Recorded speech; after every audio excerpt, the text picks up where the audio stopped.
drop it like it's hot. Drop it like it's hot. Drop it like it's drop it like it's drop it like it's drop it like it's drop it drop it drop it drop it. Pimps in the crib, mom.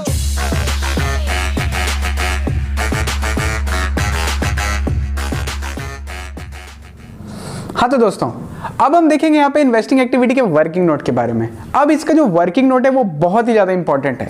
दो बातें इसमें important निकलेंगी। क्या? इस working note से दो activity का data मिलता है। कितनी एक्टिविटी का? दो एक्टिविटी का। और वो दो एक्टिविटी कौन सी होती है मैं आपको अभी एक्सप्लेन करूंगा।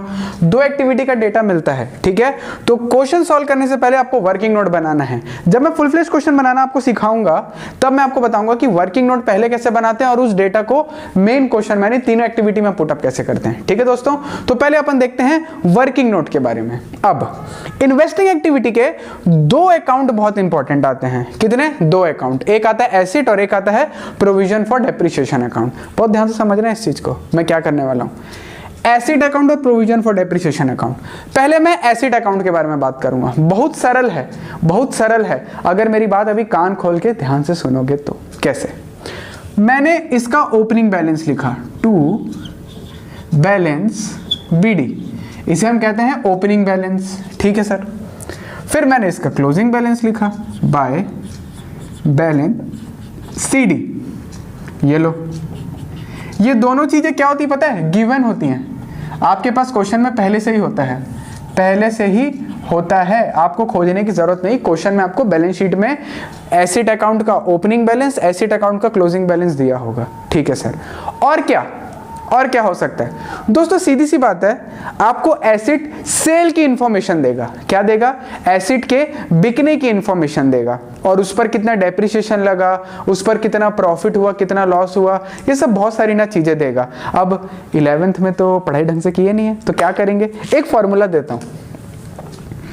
फॉर्मूला है ओपनिंग वैल्यू, इसको हम बोलते हैं calculation of profit and loss. जब भी हम किसी एसेट को बेचते हैं तो उसमें हमको प्रॉफिट हो रहा है कि ना लॉस हो रहा है, हम कैसे कैलकुलेट कर सकते हैं?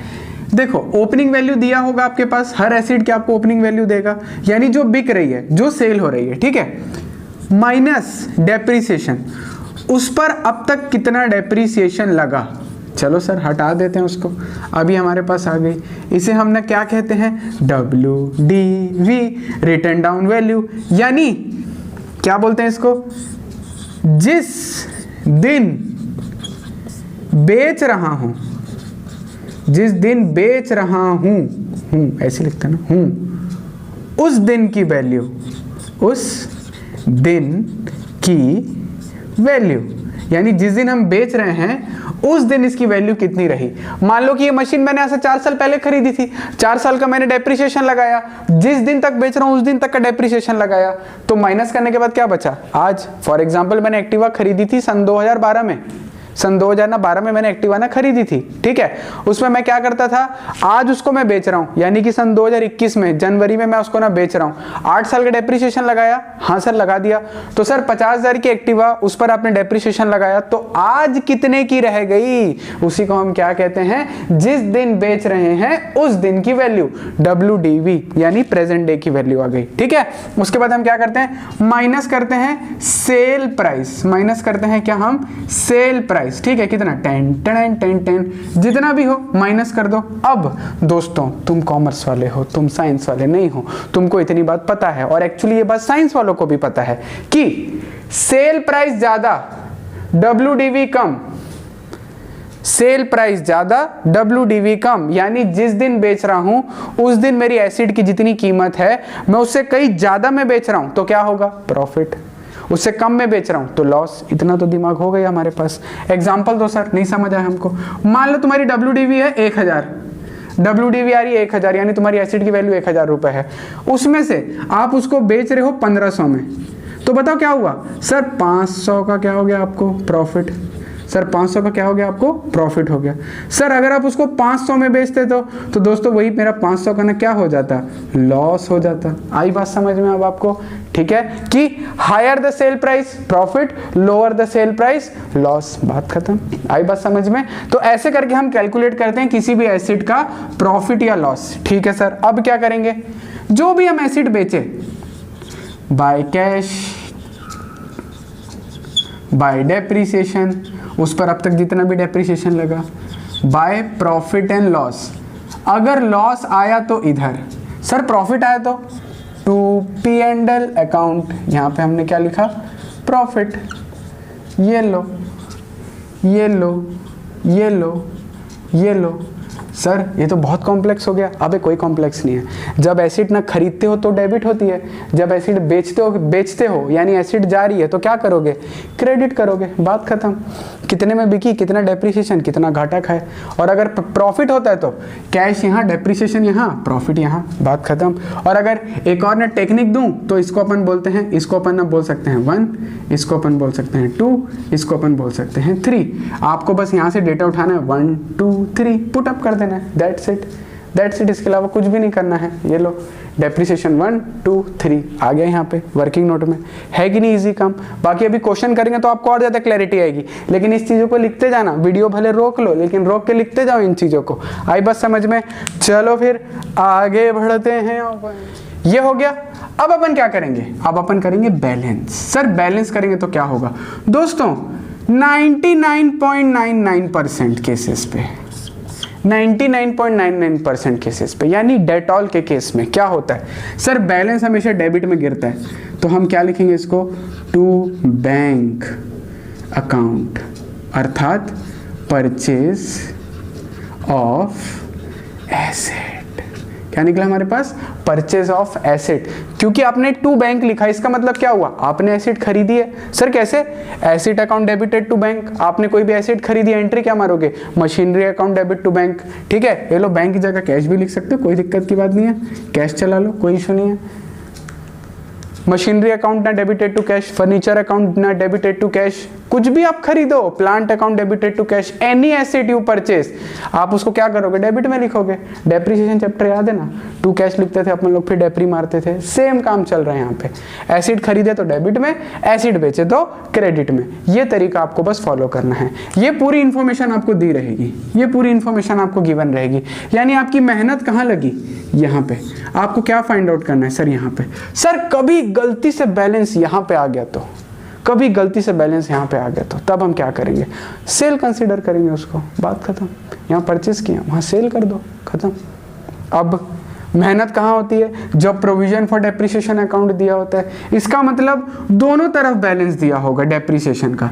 अब प्रोविजन फॉर डेप्रिसिएशन आपकी लायबिलिटी होती है दोस्त, लायबिलिटी होती है, तो हमने लिखा बाय बैलेंस BD। अब इतना ज्ञान आपको होगा कि लायबिलिटी का क्रेडिट बैलेंस होता है और क्रेडिट बैलेंस को कहाँ लिखा जाता है। इसका हमने क्लोजिंग लिख दिया, टू बैलेंस CD, ठीक है बेटा। अगर ये नॉलेज नहीं है तो संपर्क करें, हम आपको 11वीं कक्षा के बैच में एनरोल कर देंगे। आप वहाँ पे वीडियो फ्री ऑफ कॉस्ट देख सकते हैं ताकि आपको पता चल जाए कि हम बैलेंस ट्रांसफ़र कैसे करते हैं। It is an service from our side, NSCC rocks, ठीक है। नेक्स्ट, अब क्या दोस्तों, यहाँ पे सिर्फ 2 डेटा आएंगे। कितने डेटा, 2 डेटा। कौन से कौन से, पहला टू एसेट अकाउंट। सर ये वाला एसेट अकाउंट का मतलब क्या हुआ दोस्त, लिख इसको, तुम इसको लिख, जो एसेट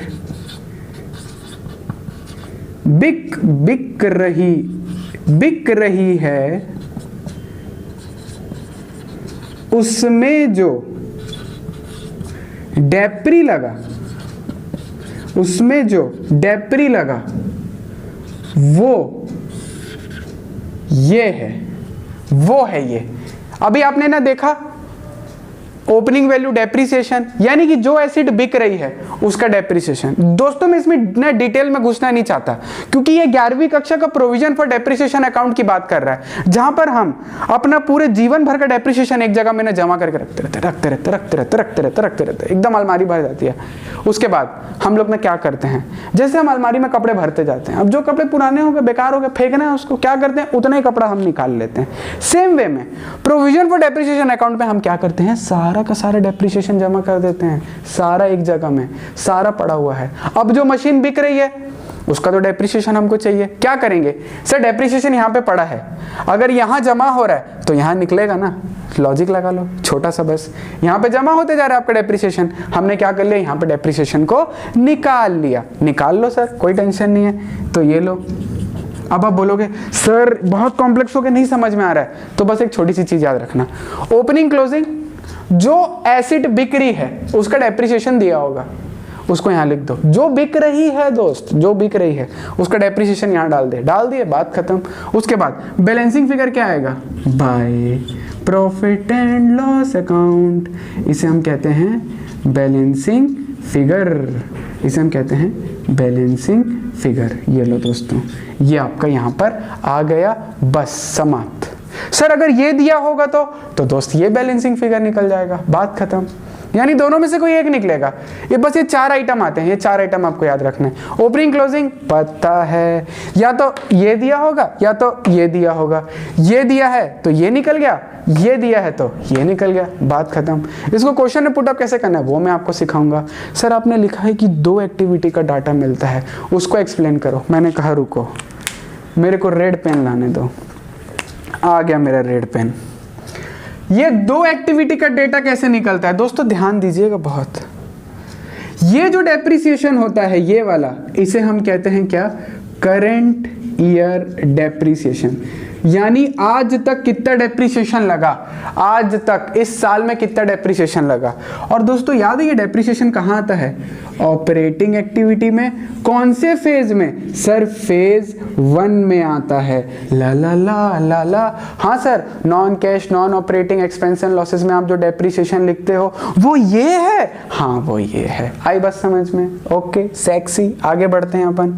सर इसका कोई काम ना, इसका कोई काम ना, इसका कोई काम ना, हमारे लिए मैटर क्या करता है, ये, बात खत्म।